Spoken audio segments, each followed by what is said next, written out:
Dares carried out on Who Dares Wins are performed under strict safety supervision. Do not attempt to copy them.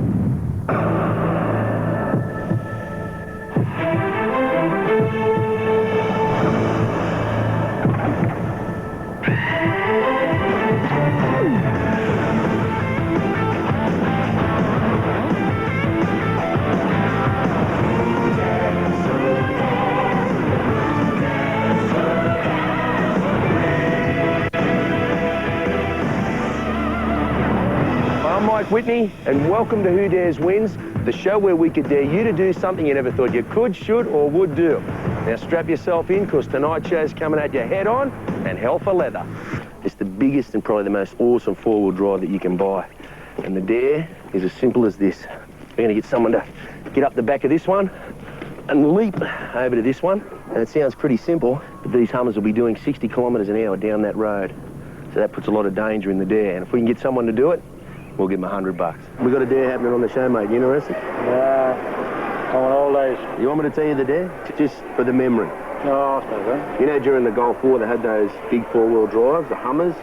Yeah. We want someone to jump from one to the other at 60 kilometres an hour. I want all those. Have a lovely holiday, brother. Jump from one into the other at 60 kilometres an hour. Simple, Max. Simple, no way. We want someone to jump from one into the other one at 60 kilometres an hour. Yeah. If you do it, $100. Yeah, I'll give it a go. Okay, we've got to go now. You better dump that and let's get going. Reckon she'll chicken out? Let's see how she goes. Jody, this is a Hummer. We need you to climb up onto this Hummer and leap across onto the back of this one. This is about the distance that they're going to be apart, Yep. but they're going to be travelling down the road here at 60 kilometres an hour. That's where the danger comes in, because you've got to decide when you're going to jump.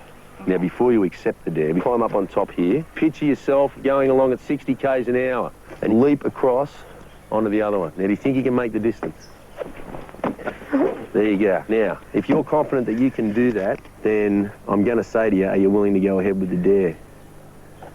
Yeah. Come on, we'll get you sorted out with some safety gear. Okay, drivers, here we go. 3, 2, 1, and away. They're off. Now, the track is only 1 kilometre long, Jody, so don't be hanging around. She's up. Even though our drivers are seasoned professionals, at 60 kilometres an hour, the distance between the two vehicles is constantly changing. No, it's over. Jody's crouching back down, and that's the signal she's pulling out of the dare. Very scary thing to do this. Jody had a lot of confidence, but when it actually got to doing it... How you going, China? Very, very tough thing to do, and it's not until you're on the back... And with the wind blowing and everything... You're actually travelling at speed. My smile went... A couple of times, I thought you're nearly going to go. And then it seemed like the cars were not level, and I just... No, couldn't do it, mate. Sorry. And just to prove it could be done, one of our Who Dares Wins experts hops between the Hummers. Come with me, China. Okay. Oh, mate, there's a gutsy effort, don't worry about that. After the break, could you jump in a jet boat and handle hairpin turns at 100 k's?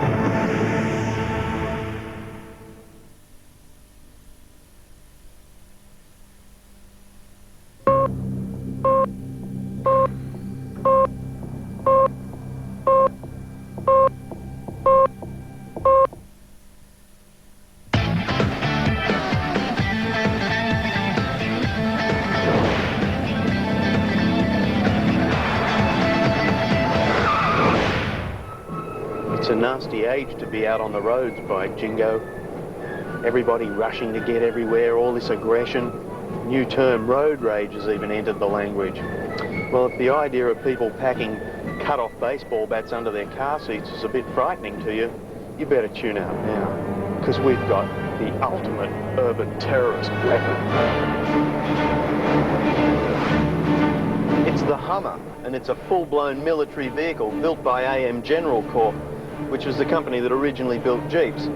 And in fact, as the name Jeep came from General Purpose, GP, vehicle, the Hummer is an abbreviation of High Mobility Multi-Purpose Wheeled Vehicle, or HMV. It came to be known as the Hummer.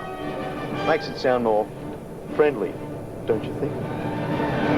It sure doesn't look friendly, and it's not meant to. This is the vehicle that we first saw in Operation Desert Storm in 1990. It entered very limited civilian service in 1992 at the request of Arnold Schwarzenegger, who's now got half a dozen of these in his garage. Of course, it doesn't hurt to have Big Arnie's budget. While there is a two-door version of the Hummer at $130,000, the Road Warrior with a family will need to stump up at least $180,000 for the four-door version. Inside, the Hummer is huge in a cramped sort of way. I guess it's like the inside of a tank, or it makes me think of a helicopter. Your engine ends here. Behind that is the gearbox and the transfer case. And while you can fit 2 adults and 3 children widthwise across the back seat, they're fighting for space with all this mechanical componentry. This car we're driving is about as well equipped as a Hummer will come in standard form, and as such it comes with the radio cassette player and air conditioning, which it needs with all this heat generating machinery around you. Of course, if you're Big Arnie or someone of that calibre, you like a little more luxury, and their cars have been fully kitted out with leather and carpet. There are a few other things that your standard limousine won't have though, such as the tyre inflation system. You can literally deflate or inflate the tyres as you roll along. And if perchance some urban sniper should take out one of your tyres, there's no worries. This car's equipped with a run-flat system. There are these fat rubber donuts inside each of the wheels that'll let you get back to the bunker. These huge balloon tyres are unidirectional, but it's not for sports car handling. In fact, the tread faces different directions on one side of the vehicle to the other. The reason for that is so that the enemy can't tell from your tyre prints whether you're coming or going. Even pulling up to a halt in the Hummer's not quite like anything else. It's got inboard disc brakes, I guess, so you'll get shot before your brakes do. But because of that, twisting in the axles, the size of the tyres and the weight of the vehicle, there's quite an art to pulling up in the Hummer without getting seasick. The Hummer's powered by a 6.5 litre V8 diesel that develops 127 kilowatts power. There's a turbocharged version available, and it's built to be bulletproof. Of course, if you really get stuck somewhere, helicopter hooks. Performance isn't that outrageous. This will do 0 to 100 in around 19.5 seconds, and it plods along very, very strongly, but the fact that it weighs 3 tonnes is going to hinder your acceleration somewhat. I guess if you really want to burn off traffic at the lights, you just fit a flamethrower. This is really neat. Let's say you've got the call, you're on the way to Operation Desert Storm, but you've left something in the oven. You've got to go back. In the Hummer, it's not a worry, because it has a really tidy turning circle. This is almost enticingly easy to drive. The steering is incredibly light, and the controls feel pretty much the same as for any other big diesel four-wheel drive, except the Hummer is, of course, about 2 feet wider again than a Toyota Land Cruiser, and you've really got to bear that in mind when you're driving along narrow streets or in town. The reason the Hummer is so abnormally wide is so that it can run along in the wheel tracks of army trucks and tanks. Why get blown up when you've got mates to do it for you? While the overall height of the Hummer is about the same as a Toyota Land Cruiser's, one important difference is the amount of ground clearance. There's 41 centimetres of clearance under here, which is phenomenal. It's also got a virtually flat bottom so that what you can't drive over, you can scrape over.